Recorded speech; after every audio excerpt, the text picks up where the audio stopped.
morning, class. Today we're working on Unit 3, Lesson 9 homework, and we're going to do some predicting today. So we're making predictions. It says predict whether the product will be greater than, less than, or equal to the second factor, then compute the product.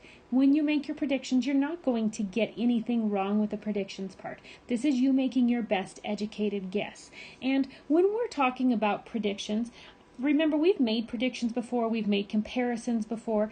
Predictions are somewhat similar to an estimate, right? So let's ask some thinking questions here. So suppose you multiply a whole number, W, by another whole number. Will the product be greater than or less than W, and why? So let's just think about this one for a second. If I took W and I multiplied it by 7, would that product be greater than W, or will it be less than W? And I know when I'm multiplying, it's going to be greater than W because I'm combining more than one copy of W. So if I replaced W with 5, and W was equal to 5, okay? So if W equals 5, 5 times 7 is 35, and 35 is greater than 5. Okay, because I'm making copies of, I'm combining 7 W's. So it's going to make a product that's greater than W. Let's ask ourselves another thinking question. Suppose you multiply a fraction, A over B, that is less than 1 by another fraction less than 1. Will the product be greater than or less than A over B, and why? Well, in this case, it would be less than A divided by B because you're taking a part of that A divided by B because they're each less than 1. For example, if I took 2/3 and I was going to multiply that by 1/3, both being less than 1, it's going to give me 2/9, which is less than the 2/3. And if you wanted to compare those just to make sure you could convert them to common denominator, and all you'd need to do is take this side, and to get a common denominator of 9, you can multiply top and bottom over here by 3. And 2 times 3 is equal to 6, and 3 times 3 is equal to 9. And I can see that 6/9 is bigger than 2/9. Okay, so then, yes, it is, your product is going to be less than your original because you're taking pieces of that when you multiply fractions that are less than 1. Let's go ahead and look at number 1 together. It says 4/5 times 6 equals x. Okay, we need to predict if x is, we think it's going to be greater than, less than, or equal to 6. And I want to say that x is going to be less than 6 because I am multiplying that 6 by 4/5. So I'm taking a part of, I'm multiplying it by less than 1. Okay, so it'll be less than 6 is my prediction. Now I can go ahead and compute or solve the problem. 4/5 times 6, and in order to make 6, the whole number, into a fraction, I'm going to write it over 1. And 4 times 6 is equal to 24, and 5 times 1 is equal to 5. And I know that I have an improper fraction here because my numerator is larger than my denominator. I know that 5 can go into 24 4 times without going over because 5 times 4 is 20.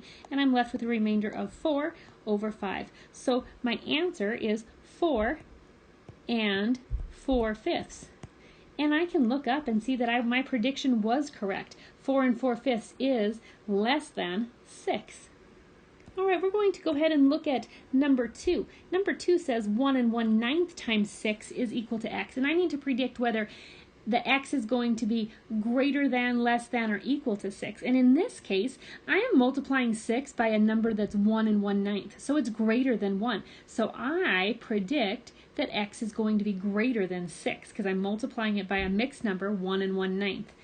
So let's go ahead and complete the problem. I have 1 and 1/9, and I'm timesing that by 6, and in order to write 6 as a fraction, I just write 6 over 1. Now I have to take my mixed number, and I need to make it into a fraction. And to do that, I take my denominator, 9, and I multiply it by 1. 9 times 1 is 9, and to that I add my numerator, which is 1. 9 plus 1 is 10, and I write it over the same denominator. And now I'm just going to multiply it by 6 over 1. This is a situation where I can cross simplify because I can see that I have 6 and 9, and I know that 3 is a factor of both 6 and 9.